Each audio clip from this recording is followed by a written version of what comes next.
Welcome, everyone. I'm Sophie Hogaveen. I'm the Data Access Officer for the CLSA. So thank you for joining us today for this webinar titled Cognitive Impairment Indicator for the Neuropsychological Test Batteries in the Canadian Longitudinal Study on Aging, Definition and Evidence for Validity. Now, before we begin, I want to acknowledge that the CLSA National Coordinating Center and McMaster University are located on the traditional territories of the Mississauga and Haudenosaunee nations and within the lands protected by the Dish with One Spoon Wampum Agreement. As we gather here today, we acknowledge that the University of Saskatchewan is located on Treaty 6 territory and the homeland of the Métis. We pay our respect to the First Nations and Métis ancestors of this place and reaffirm our relationship with one another. As attendees of this webinar, I encourage you to continue your learning following the webinar and to acknowledge the original inhabitants of the lands where we currently have the privilege to research, live, and work, wherever that may be. Before we begin, we have a few housekeeping points. Everyone but the presenters will be muted throughout the webinar. If you need to change or test your audio during the webinar, you can click on audio settings on the bottom of the Zoom window. At the end of the presentation, we'll have a question and answer session. If you have a question for the presenter during the webinar, please post it in the Q&A box located in the bottom toolbar. We'll address the questions at the very end. And each question you put in will be visible to all attendees. If you have any technical trouble concerning the webinar, please use the chat box to communicate with our webinar team. A feedback survey will be launched at the end of the webinar, and we invite you to complete it after exiting the Zoom session. This brief survey provides us with important feedback so we can plan future CLSA webinars. Today's webinar, as I said, is titled Cognitive Impairment Indicator for the Neuropsychological Test Batteries in the Canadian Longitudinal Study on Aging, Definition and Evidence for Validity. This webinar will be presented by Professor Megan E. O'Connell of the University of Saskatchewan. Megan E. O'Connell is a registered doctoral clinical psychologist and professor of psychology at the University of Saskatchewan. Her research explores neuropsychological measurement relevant to dementia, technology for remote dementia care, and cognitive aging. She's been involved in the CLSA for over a decade, contributing to projects and publishing as a first author on several papers exploring measurement in the CLSA. She has published over 144 peer-reviewed scientific articles and has been practicing in the diagnostic, rural, and remote memory clinic since 2008. All right, over to you, Megan. Wonderful, thank you. And thank you for that kind introduction. And welcome everyone to a talk where I'm going to talk a little bit about things we've done, but I'm also going to let you know the things we're working on. So you have to get to the end to get to the future stuff. And I want to also acknowledge that this work is not done alone. I recognize Helena's here in the audience, so hello.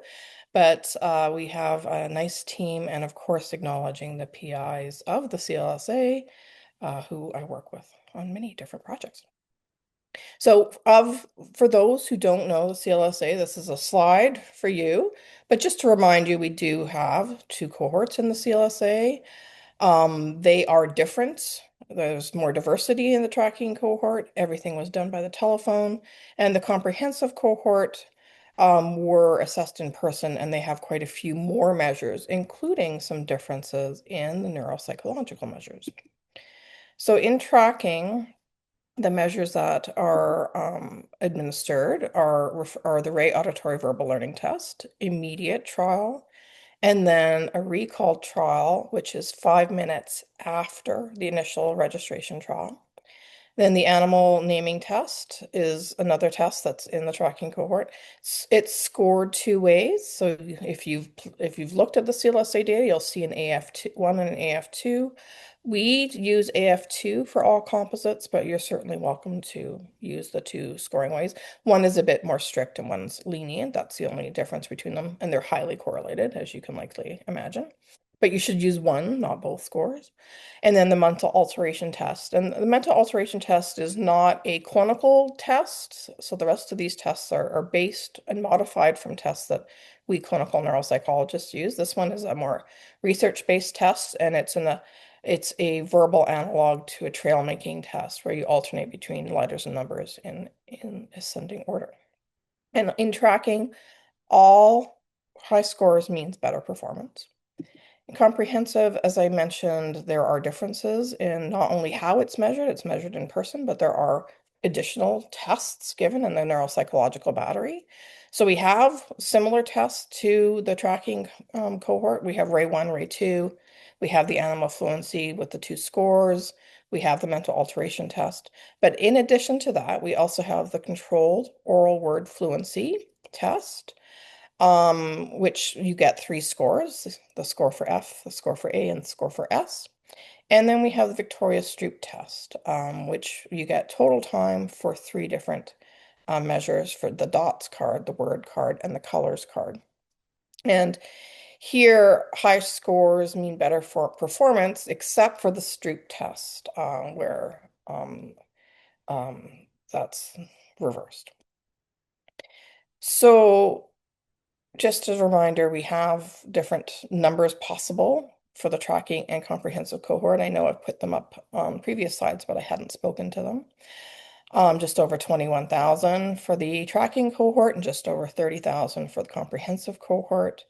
And we have 6 tests in the comprehensive cohort and 4 possible test scores in the tracking cohort. And these scores have been normed using a hybrid approach. So I'm going to spend a little bit of time talking about that.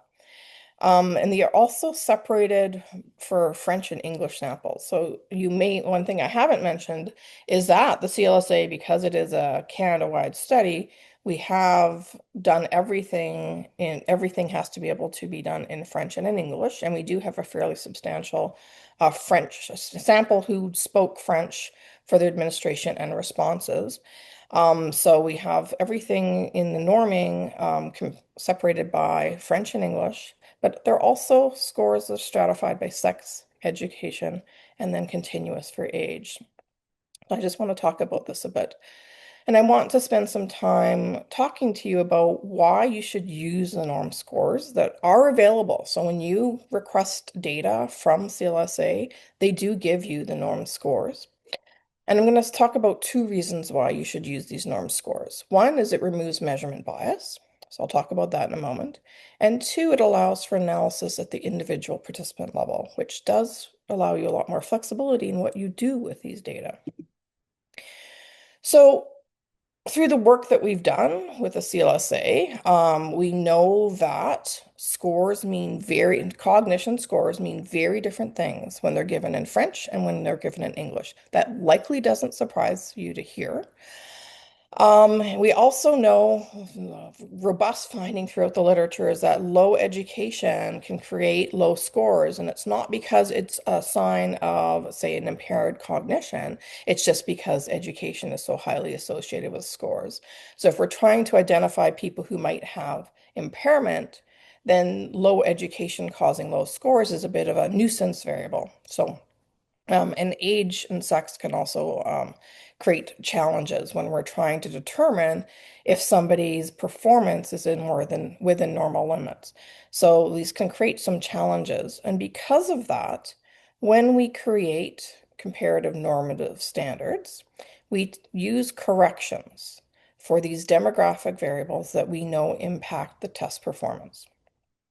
And the normative data remove bias due to language. So we have a paper that Vanessa Thaler is leading. It's about to be submitted. That demonstrates that the test scores really are fundamentally different in English and French. But if you use the normed scores, which are stratified for language of administration, it removes the bias and does create equivalence in the scores in French and English. So that means you can collapse across language if you use the norm scores. And only specific models remove bias due to education and sex. So I'm going to talk a little bit about that. So this is a paper where we looked at various approaches to the creation of the normative comparison standards for the CLSA and found, much to our surprise, that full regression models didn't remove bias in education or sex.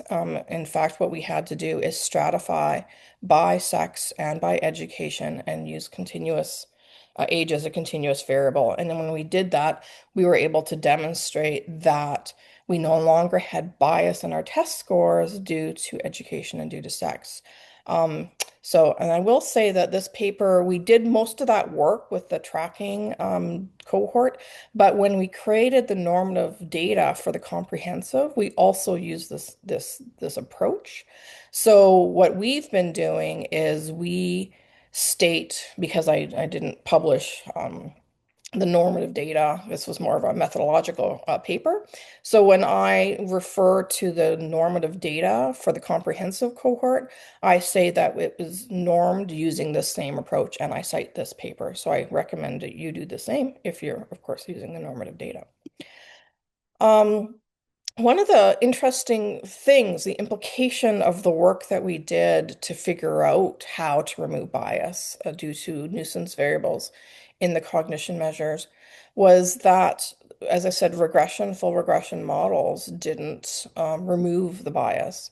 So what this means for you is if you're not using the normative data, and if you don't use similar methods that we used to adjust for language, for sex, and for education, you might have biases in your cognition score. So either use the normative data, or when you do adjust for these demographic variables, which makes sense because for many models of analysis, you do want to have, these demographic variables adjusted not just for cognition, but for all your measures. So that makes perfect sense. To avoid this double correction. But you really should then double check to make sure that you don't have bias in the cognition measures for language of administration, for sex, and for education. So I do recommend that you read that paper and think about how those adjustments were done. And I will say, might be good to think about that maybe that double correction for sex, education, and age in language of administration might be the lesser challenge to have to deal with when you're doing your analyses. So it really, though, that depends on your statistical approach. So I recognize.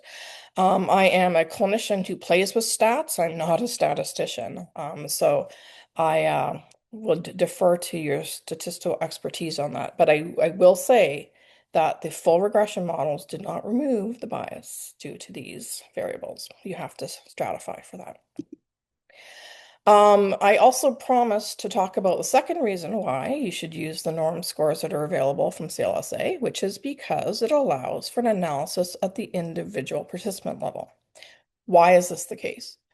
Well, we mostly approached the neuropsychological battery in CLSA like I approach cognitive testing with patients in the day a week I spend doing a diagnosis in the memory clinic. Um, and what normative comparison standards are really great for is because they allow us to say, is the person who's sitting in front of me, is their cognitive performance within normal limits, or is it something else going on? Potentially, there's evidence of impairment. So it allows us to take participants' data and look at them at the individual level. So that is exactly what we did with the cognitive impairment indicator.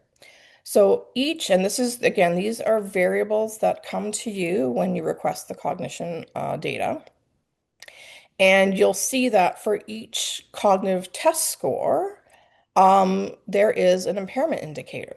And that's because we've compared their performance on that cognitive test to the normative comparison standards and have determined that it's not within normal limits. It's quite deviant from normal limits.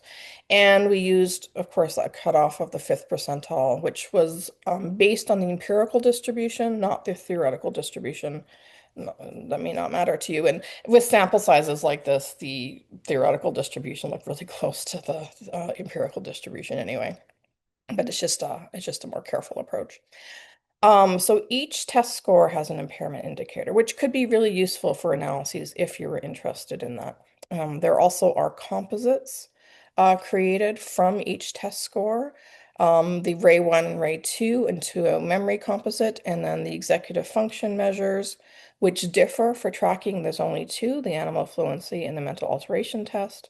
But in the comprehensive, we have not just those, but we also have additional executive function measures, the total score from the controlled oral word fluency test, and the interference score from the Victoria Stroop test. So these are additional executive function measures. And there are some composite scores for memory and for executive function, the 4-test version or the 6-test version as well. So one of the things that is challenging is when you look at these scores, particularly if you're not used to thinking about cognitive batteries, is how do I summarize people's performance? Because they've got these 4-test scores in the tracking and 6 test scores in the comprehensive. And I want to say, okay, it's really nice to know that that one score is impaired. But what about their performance overall across the battery of tests? And this is trying in many ways to mimic, approximate what we do clinically. So when we have multiple test scores, we need to think about how many scores need to be impaired before we might say as a summary that they're impaired. And to do this, we use base rate analyses, and I'll go through those in a second. And base rate analyses of expected low scores, just using a very classic, excellent article by John Crawford. And it's Monte Carlo simulation based on the intercorrelation between the test scores. So, and it's based on the cognitively healthy, the normative subsample. And in cognitively healthy people, we see low scores. They're actually fairly frequent and they mean nothing. They're called spuriously low scores. And the space rate analysis helps us predict the frequency of that based on the intercorrelation between the cognitive tests that we're giving. And each clinician may use a different cutoff for impairment. I use the fifth percentile. The more lenient you are in your cutoff for impairment, the more likely you are to have spiritually impaired scores. It's a well-known phenomenon, not just in clinical neuropsychology, but in clinical epidemiology as well. So why did we do this at all? Why did we think about creating a cognitive impairment indicator? We did it to mimic kind of what I do clinically when interpreting cognitive performance on a neuropsychological battery. So I look at each test score for sure, absolutely. But to make a determination overall, particularly when I'm using the neuropsychological battery as part of my diagnosis of dementia, which of course requires additional information. You cannot diagnose dementia only from the cognitive performance, but I can say there's cognitive impairment or not. So to make that determination, I look at performance after adjusting with the normative data that I talked about. And then I look for patterns of performance. And in my clinic setting, my neuropsychological battery is set up so that I have some redundancies or commonalities in what's being measured across different tests. So if somebody's impaired in a certain cognitive domain, I will see it not just in one test score, I'll see it across a pattern of test scores that I could predict ahead of time based on knowledge of the nervous system and what these test scores measure. We can't do that here. Our battery here is really brief. We only have 4 test scores in one battery and 6 in another. When I'm working clinically, I think my battery has at least 20 test scores. So a really high probability of having low scores that mean nothing or are called spuriously low scores.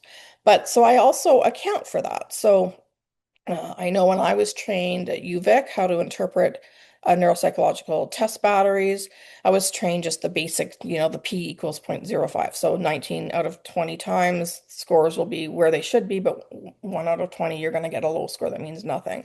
Well, the Crawford did a better job of that and did empirical distributions from the Monte Carlo simulations of how frequently we see low scores based on how common these tests cognitive tests are in terms of what they measure, so the correlations between them. So we could do that here, and that's exactly what we did. We used the base rate analysis to at least say, for this particular patient or participant, excuse me, how many low scores are common when you're cognitively healthy? And that might help me determine how many low scores are needed to indicate you're not cognitively healthy. I'll repeat that again in a different way. So to create this cognitive impairment indicator, the CII, in the tracking cohort, what we did was we took the cognitively healthy subsample from the tracking cohort, which we defined as those without any neurological conditions. And we said, okay, how many people in the tracking cohort who are cognitively healthy have at least one abnormally low score, which was defined here as a fifth percentile. And you see about, almost 16% in French and English speaking subsamples have one low score. So that's pretty common.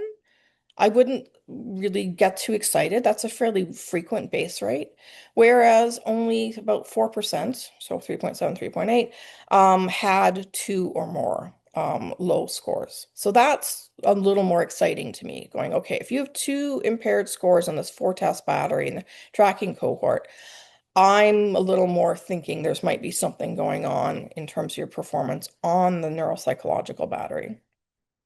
In the comprehensive cohort, the numbers didn't separate that beautifully, so we do provide two different scores for the cognitive impairment indicator. So this is the reason for the two different scores, is for the six tests, there are about 23% of people who have one low score. So again, fairly common, right? 23% of a cognitively healthy population have a low score just due to chance. Whereas 5.8% had about two or more low scores, and 1.4% had three or more scores. So I did provide two different estimates, and I think they're labeled in the database accordingly about how frequently do you think it matters that these low scores exist. 5.8 to me is sufficiently infrequent as a base rate, so I tend to use that one myself. So what we have is the cognitive impairment indicator is based on these estimates of how frequently low scores occur just due to chance. So what we did then is we said, and it just happened to work out for comprehensive and tracking, that two scores, one score impaired on the battery, even though the batteries were different, four tests versus six. One score was pretty common, but two scores seemed less common. So it happened to work out that way.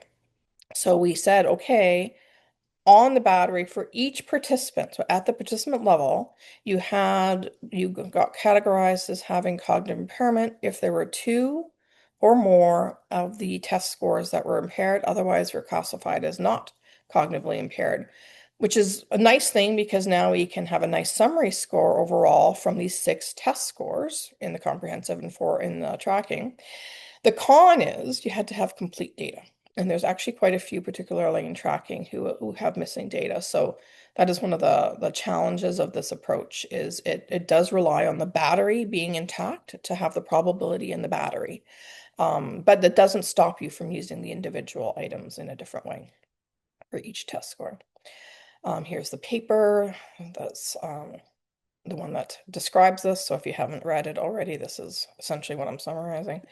And we have here in the tracking cohort a certain number of at the individual test level, as I said, for each test. As a derived variable in the CLSA, you have whether they're impaired or not. For instance, are they impaired in ray 1? Are they impaired in ray 2, etc.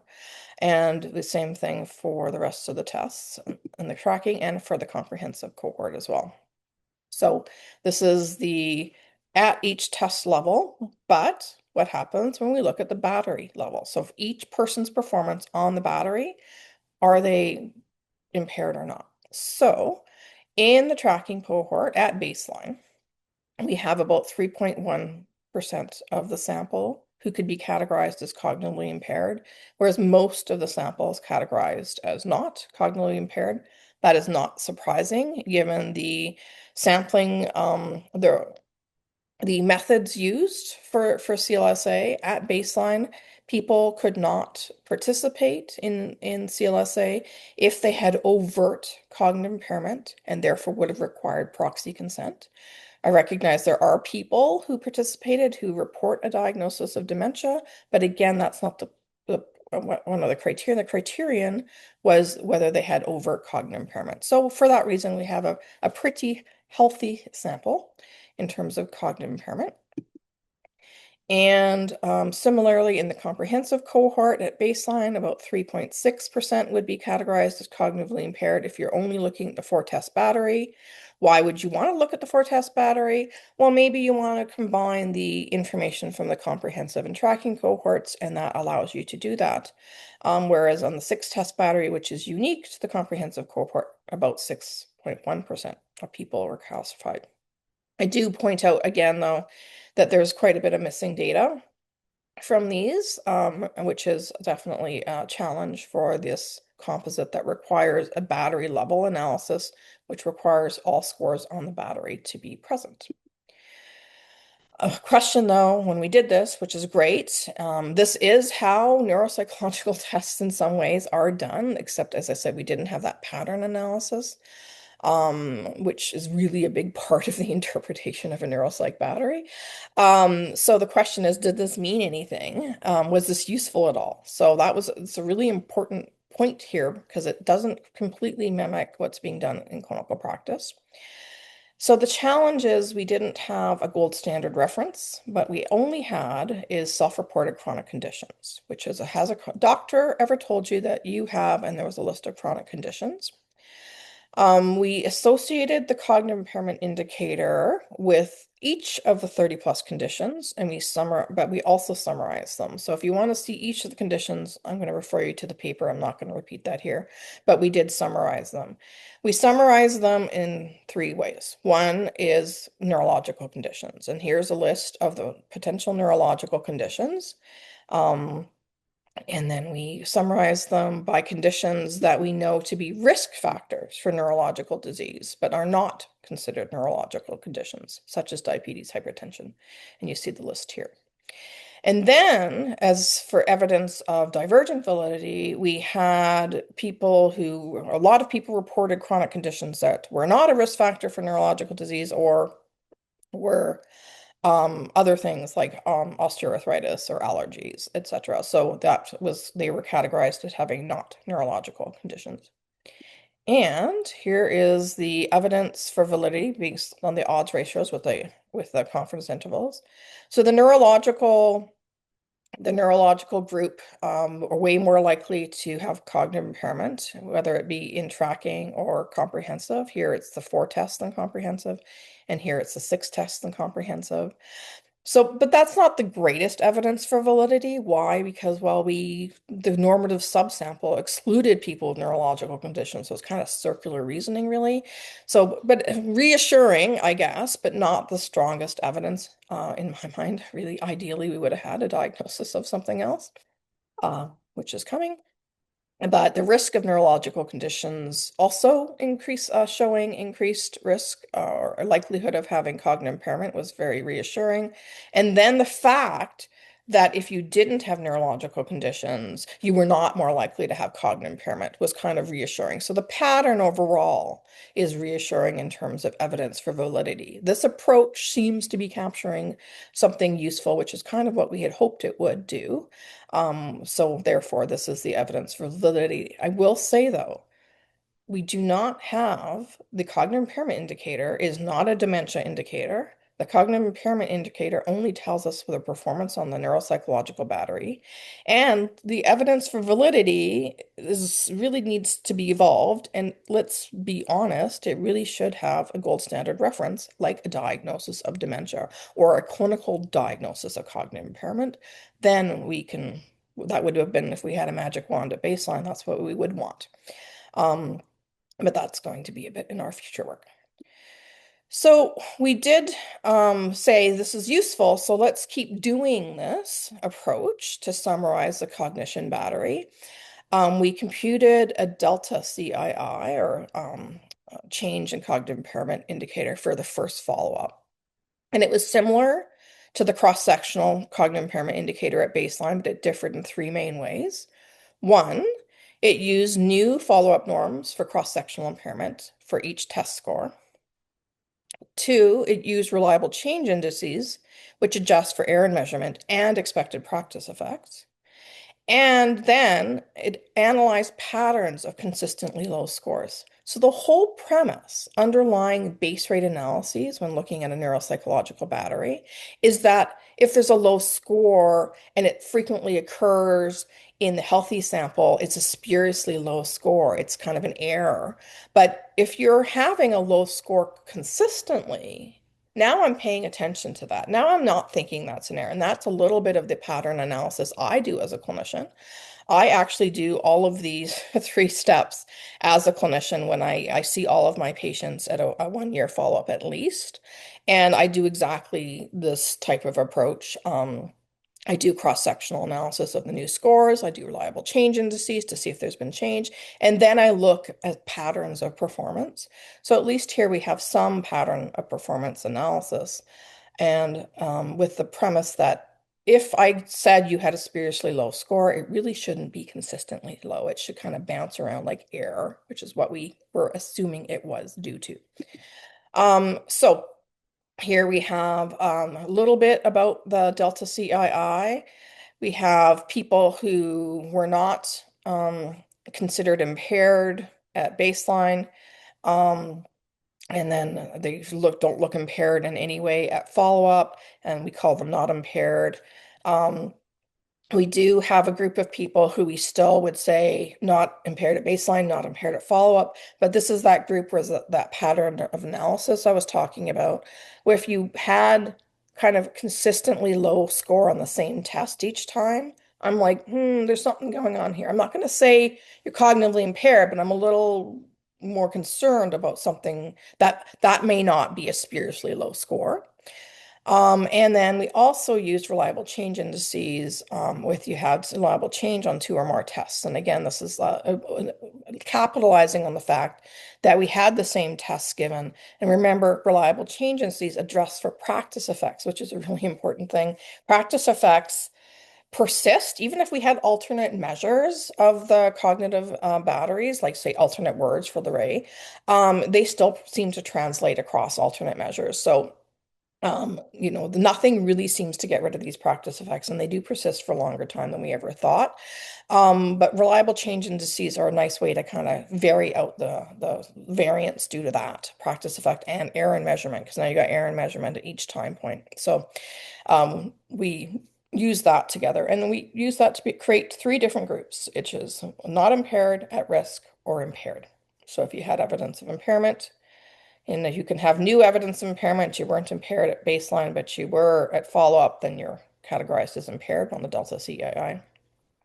We do have the group that scares me, which is people who are cognitively impaired at baseline and not necessarily at follow-up.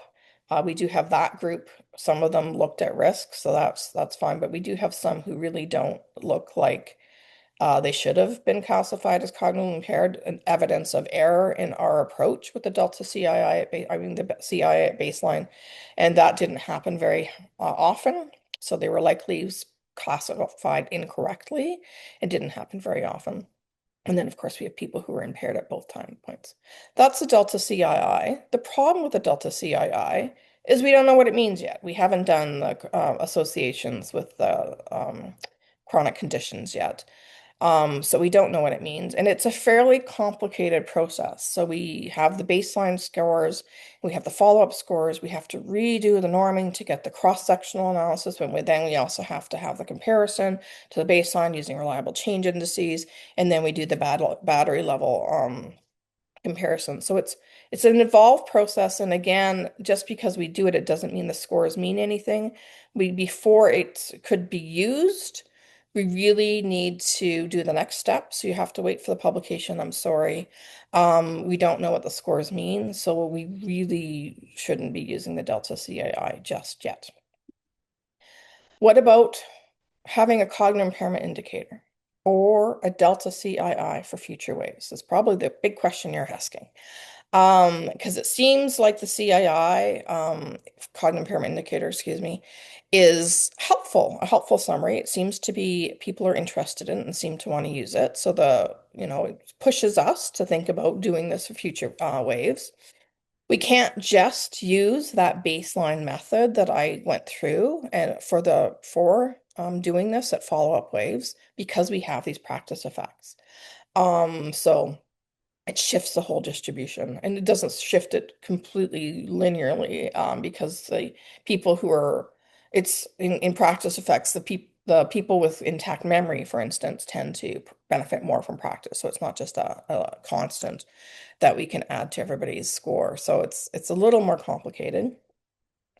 The other problem with looking at creating the delta CI for future waves is we had a change in the mode of delivery of the test scores.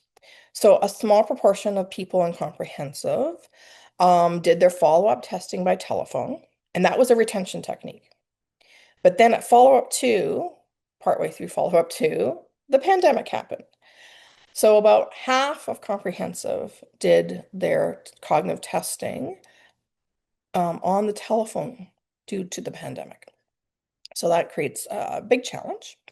And a paper that, we're really, I need to finish doing before I have to take on more admin again in my job, is showing that despite using essentially harmonization technique, like stratified norming, it could be considered, the telephone and in-person cognitive batteries, the tests differ fundamentally. Memory and executive function are measured differently when they're given, even though it's the same test given the same way, mostly the same way, just over the phone versus in person.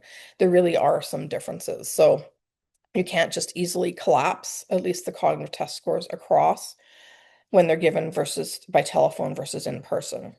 And more importantly, when paying attention to, and we haven't really done this carefully yet, is paying attention to the mode of delivery and using telephone norms when it was telephone delivery and in-person norms when it was in-person delivery. That's really important because right now the baseline, we separated it by cohort because those two were synonymous. Comprehensive cohort was in person. Tracking cohort was by telephone. But in subsequent waves, that's no longer the case. We have in-person versus telephone. So we have to use the appropriate normative comparison standard. And then the other big challenge is that missing data is an increasing issue. So I talked a little bit about missing data, particularly for the cognitive impairment indicator, because it requires the whole battery to get you a score. Missing data is an increasing issue. And it's an issue that isn't just going to impact the cognitive impairment indicator, it also impacts the normative comparison standards. So we know that as we go along in the um, as we go along in CLSA, we are getting a lot more missing data and we're getting a sample that is increasingly healthy. So I think I do plan to talk about that in the next slide. So let me get to the next slide. So what we're working on right now is as part of the memory study and work led by Lauren Griffith et al. We're working on a cognitive impairment indicator for follow-up 3. And we're starting with follow-up 3 because we have the memory study diagnosis as our reference standard. I said that the evidence for validity that we had for the cognitive impairment indicator was, nice, but it was self-reported chronic conditions. It's not really a gold standard reference. Whereas with the memory sub-study, there is a group of us, and I saw David Hogan's name on there, so I'll call out to our memory study colleagues. And we did clinical diagnoses on 600 cases, so lots of work. So that's going to be released. I don't know when. You can't ask me that. I don't know that answer. But we're starting with that because if all else fails in developing a follow-up cognitive impairment indicator, because of this loss of people who have more variability in their cognitive performance, or people who are more cognitively impaired, not staying in the CLSA or not doing all the cognitive tests, for instance, um, might really mess up our normative comparison standards. It might mess up how we determine cognitive impairment. And this is a well-known phenomenon in psychology, in neuropsychology, that if the normative comparison standards are not reflective of the population, what you get from that clinically is really problematic. And for those who are neuropsychologists, just remember the CVLT2 norms, right?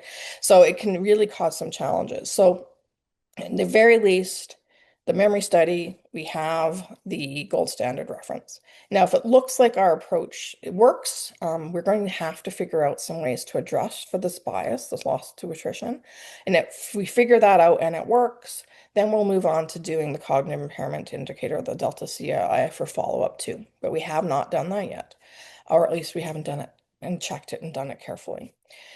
As I said, we have worries about this, and that's why we're starting with follow-up 3 because it's the closest follow-up to when the memory study diagnoses were done. We have this increasingly select healthy subsample who have complete data. This impacts everything about what we want to do, and it's going to definitely bias the delta CII, so it's going to be a challenge. And this is actually the reason why we decided not to create reliable change indices at each wave.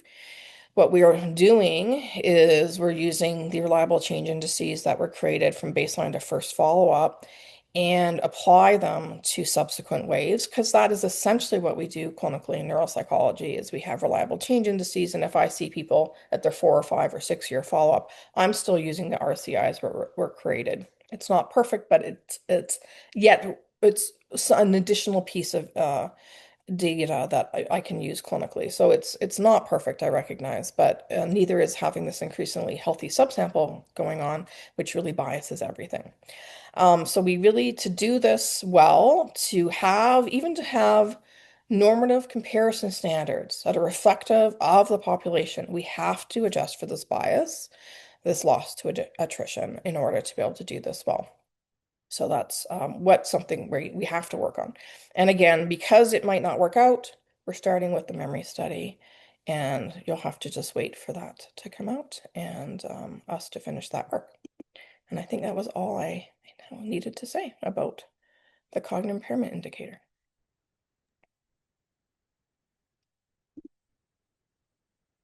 Great. Thanks so much. That was an excellent presentation. So now we'd like to open it up for questions. Just a reminder to everybody that muting will remain on, but you can enter your questions in the Q&A box in the bottom of the Zoom window. So not in the chat, but in the separate Q&A box. Now I saw that we had a few questions come in already. So we'll get started with the first one from Victor. Will you be looking at the CII in relation to plasma biomarkers such as P217 tau, NFL, and GFAP in the future? Not me, but I'm sure once we create it, someone will. So that's the beauty about creating this. Once we create these become part of the data platform. So we share it with you all. So whoever is interested in such things can do such analyses. Great. Thank you. I think I saw another one come through. So yeah, just a reminder to everybody, please do not post your questions in the chat box. Post them instead in the Q&A box. All right, so we have another one from Roberta. Excellent presentation regarding aspects of cognitive testing, practice effects, and mode of administration, and cognitive performance, including spurious poor test scores and its relationship with a diagnosis of cognitive impairment, as well as how that is not indicating dementia per se. Since in an aging cohort, hearing and vision changes account for large variance in cognitive performance, could some of these spurious findings in one test reflect a combination of vision and hearing changes that are progressive and interact with cognitive processes? Yeah, so that's a great question. We did look at whether the CI was associated with the hearing loss, self-reported hearing loss, and self-reported vision loss, and it is associated. It's not a massive odds ratio. It's in the original paper. One of the regrets I have about that original paper, and I will fix this regret, on when I do the validity for the Delta CII is I regret that I put the hearing and vision loss group into that not neurological group. They should have been in the risk of neurological group. So I really should not have, I bet my odds ratios would look even better if I'd separated them that way. But yes, we definitely looked at hearing and vision. The odds ratios were statistically significant, so but I don't actually recall what they were. They're in the paper though. So great Great. question, because it was something that in retrospect I will fix. Yeah. Great. Thank you. From Jalal, I will use the cognitive impairment indicator based on 4 tests from follow-up 2 as the outcome intermediation model. Due to mixed mode of delivery in follow-up 2, both telephone and Yeah. in-person tests, what limitations should I be aware of? I think you should stratify your analyses by mode of delivery. So I think what you should do is do because it's about 50%, I think, of the cohort that got like a comprehensive cohort who got it in person. So I would do my analyses for the in person because the baseline was in person as well. I would do my analyses for that and then I would check it with the other one. But knowing that you have this mode of delivery change and it hasn't been adjusted. Now, if you're using raw scores, remember, you have these biases anyway. You got these problems anyway. So just to remind you about that, you already have problems and biases in your score. So now you're just adding another source of error, which is mode of delivery. Thanks. This question's from Andrew. Thanks, Professor O'Connell, for a great presentation. In genetic studies, we are typically concerned about collider bias by covarying or adjusting for heritable covariance. Is there such a concern when cognitive measures are adjusted for educational attainment? I'm not sure I fully understand the collider bias issue, but I will say um, there are some concerns about adjusting for these demographic variables. It's almost like I planted this question because this was my dissertation topic. And I did simulation studies.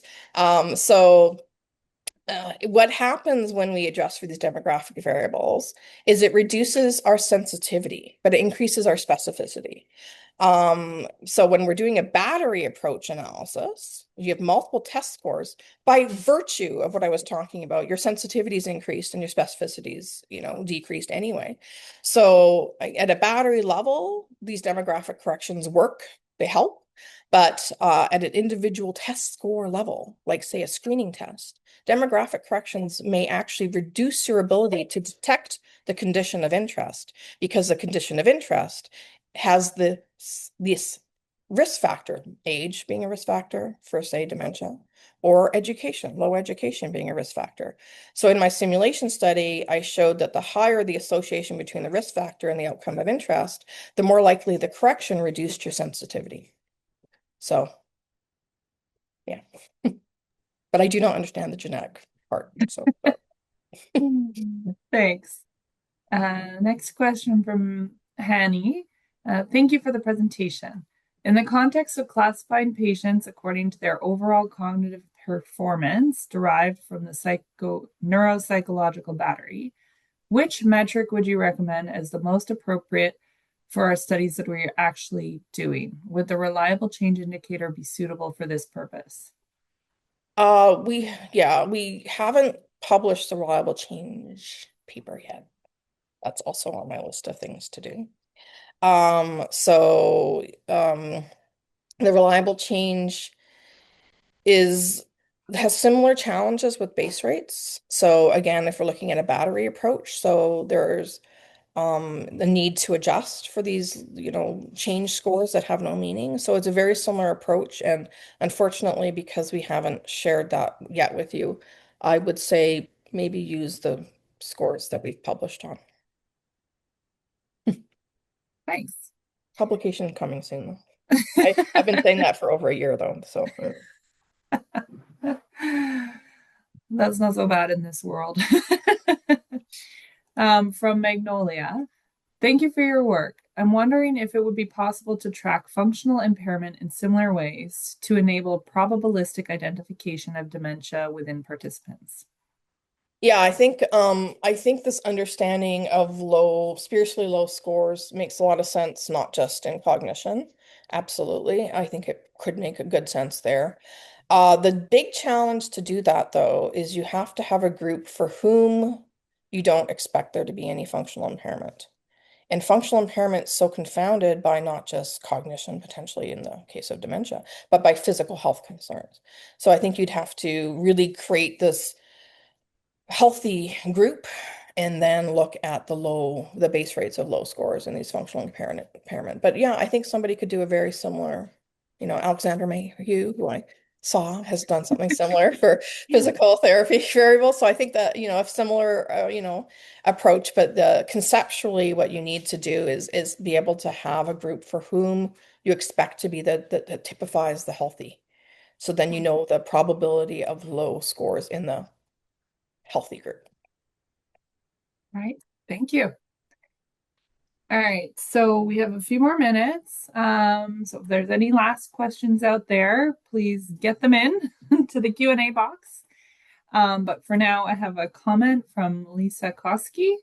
In the memory study group who had clinical assessment, the assessment included a rough, I think it's rough, sorry, there's a typo, assessment of hearing. So the impact of hearing on CII and diagnosis can be examined formally in this cohort. Yeah. Yeah. So the memory study does allow us a lot more work to be done.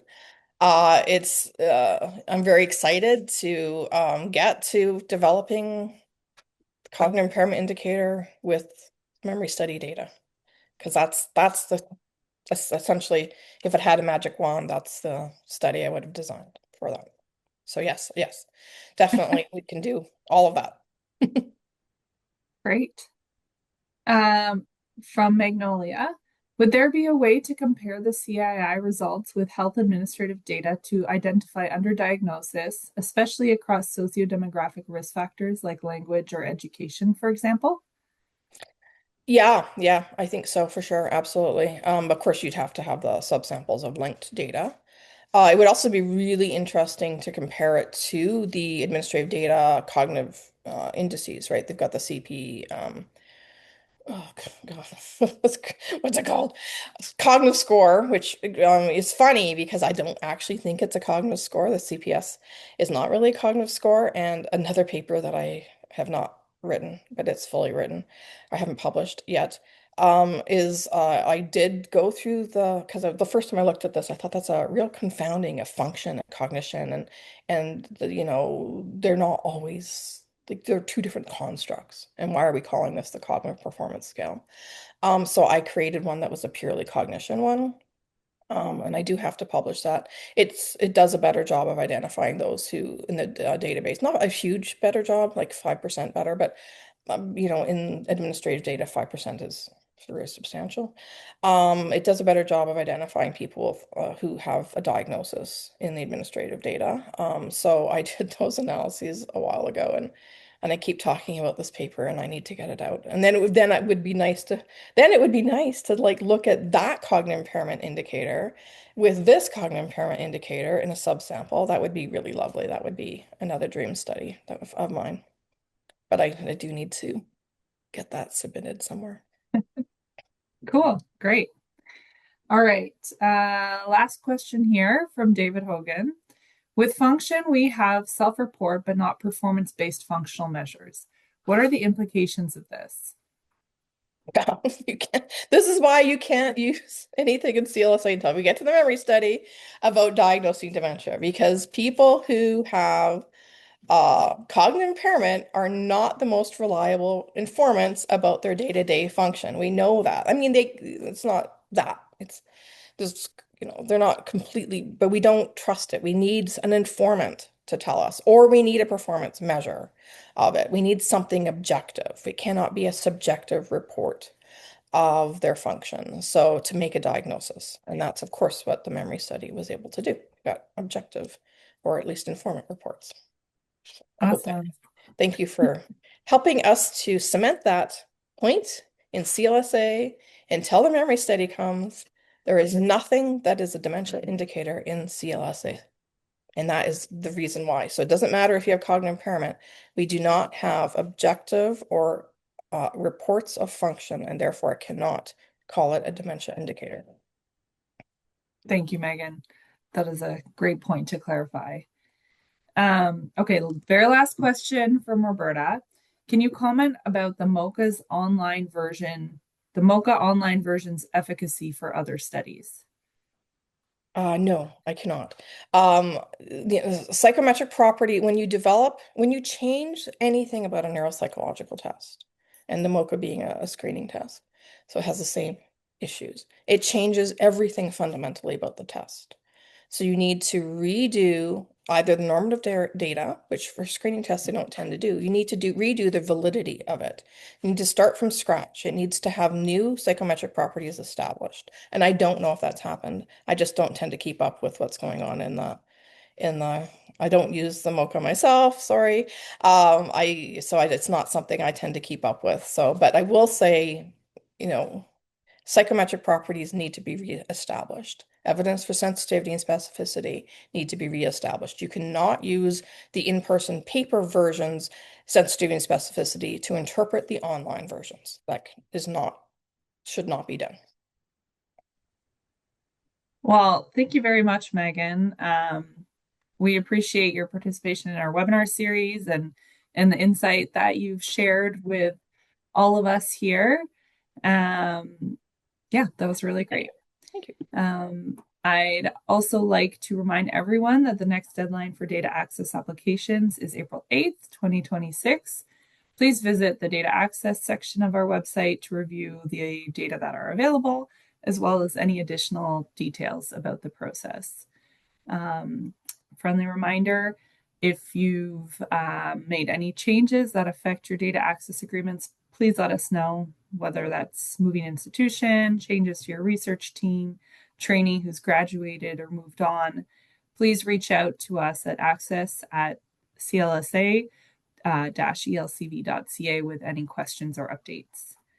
And lastly, please complete that anonymous survey upon exiting the Zoom session.